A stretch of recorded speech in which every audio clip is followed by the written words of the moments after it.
IT에 관한 이야기를 가장 쉽게 전달해드리는 시간 이인복의 IT 트렌드를 읽다 일상 IT입니다. 안녕하세요. 이인복의 IT 트렌드를 읽다 일상 속 IT 전해드리는 시간입니다.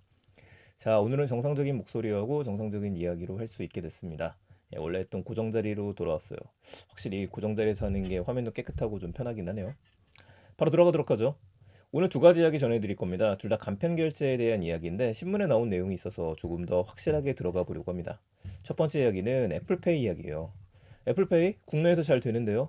아, 여기 아니라 애플페이가 사실은 애플의 금융 서비스를 위한 애플의 은행화를 위한 밑밥이라고 생각을 하시면 됩니다. 그 움직임들이 몇 년 전부터 계속 보이긴 했었어요. 이게 조금 더 구체화되기 시작했다. 점점 빠르게 진행이 된다라고 보시면 되는데 바로 애플 카드를 이용하시는 분들이라면 연 4%대의 금리를 주는 저축 계좌를 열 수가 있습니다. 아, 이게 특징이에요. 연 4%대면은 국내에서는 지금 4%가 조금 넘는 것들도 있으니까 크지 않은데? 라고 생각하실 수도 있겠는데 이거 적금이 아니라 저축이거든요. 요 생각을 하면 좀 달라지는 겁니다. 미국 경우에 상업은행들이 연 0.35% 정도의 금리를 제공한다 그래요. 우리나라는 2% 정도? 그 정도를 제공해 주니까 그것만 비교해도 우리나라가 한 2배 정도 되는 것들인데 근데 이제 미국하고 미국 내에서만 비교를 하더라도 그래서 10배 정도 더 금리를 많이 준다라는 이야기가 나오는 겁니다.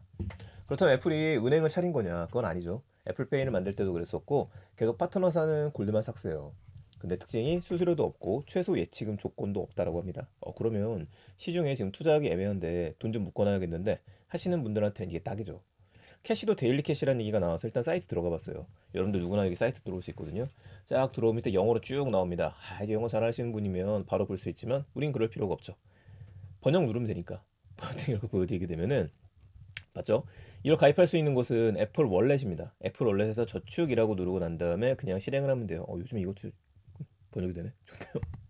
자, 저축은 어떻게 작동하나요? 라고 나오는데 당신은 미래의 데일리 캐시가 당신의 계좌에 자동으로 입금되는 것에 동의하는 것입니다. 라고 이야기를 하잖아요. 그러면은 이게 뭐냐면은 애플 카드를 쓰거나 이랬을 때 나오는 이자부터 시작해갖고 이런 것들이 누적이 되고 저축이 된다는 얘기예요. 전 약간 뭘 생각했었냐면은 그 토스를 좀 생각했습니다. 토스 같은 경우에도 이게 가능하죠. 토스에서 여러분들께서 이제 저축 그 토스 뱅크에다 돈을 맡겨놓게 되면은 이자를 한꺼번에 주기도 하는데 데일리로 이자를 받을 수 있거든요. 매일매일 누르게 되면 막 1,000원씩 쌓이기도 하고 몇백 원씩 쌓이기도 해요. 이게 무슨 효과가 있냐면은 복리입니다. 그러니까 내가 지금 500원, 5,000원을 투자를 했다. 근데 이거에 대해서 이자를 받았어요. 그럼 내일 투자가 돼서 이자가 나오는 거는 5,100원에 대해서 또 이자가 나오게 되는 거죠. 이 복리 효과가 있는 거라서 이게 적용이 되는 게 아닌가 싶습니다.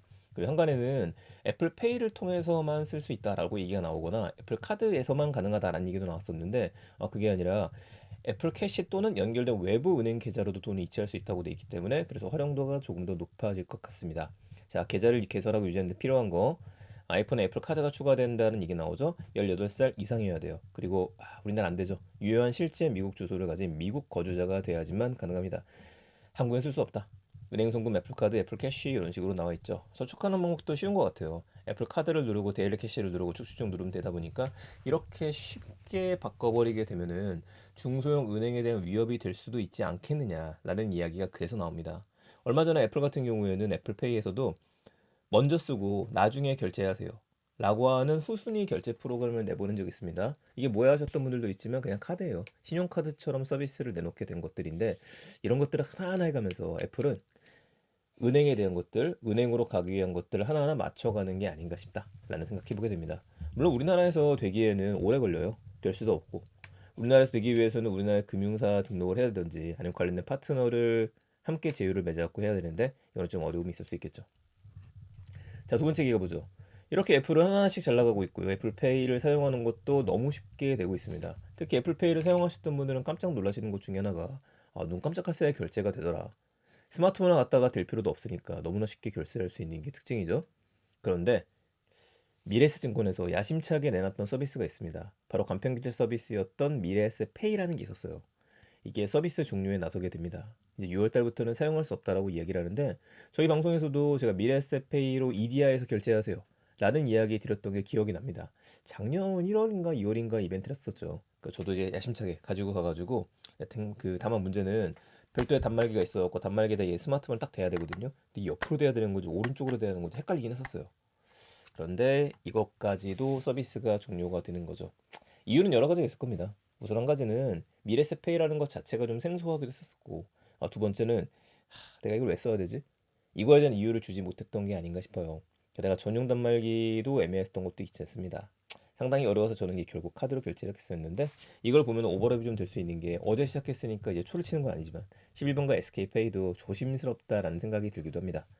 거의 2년 만에 중지하게 됐었고요. 간편결제 시장이 뜨거워하는 지대에 비해서 점점 축소가 되는 것도 볼 수 있습니다. 뭐 얼마 전에 우리 그 얘기도 했었죠. SSC페이부터 시작해왔고 하나씩 접는 페이들이 나타나기 시작한다. 차라리 빨리 발을 빼는 게 나은 거 아닌가 라는 생각이 들기도 하고 이번 연도 말이 되게 되면은 오프라인 결제 시장에서 과연 누가 강자가 됐었을지 이것도 기대하면서 지켜봐야겠습니다. 자, 오늘 IT에 대한 이야기, 오늘 처음 간편 결제에 대한 이야기로 두 가지였습니다. 미래세페이 서비스 종료했다는 얘기 하나고요. 애플은 4%대 금리 저축 계좌를 미국에 출시를 했다. 두 가지 소식 기억해 주시고요. 저는 내일 또 더 재밌는 이야기들 가지고 찾아뵙겠습니다.